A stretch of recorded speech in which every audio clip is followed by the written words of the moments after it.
ওহে প্রিয়, আমার বদলানোর একটাই কারণটা হলো আজ আমার টাকার মানিব্যাগটাই ফাঁকা।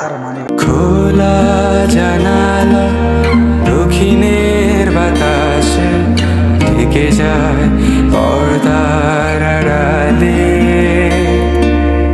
তখন তুমি এসে এসে বলে দাও আছি আমি তোমার পাশে। বহুদূর পথ ভীষণ আঁকা বাঁকা, চলেতে ভীষণ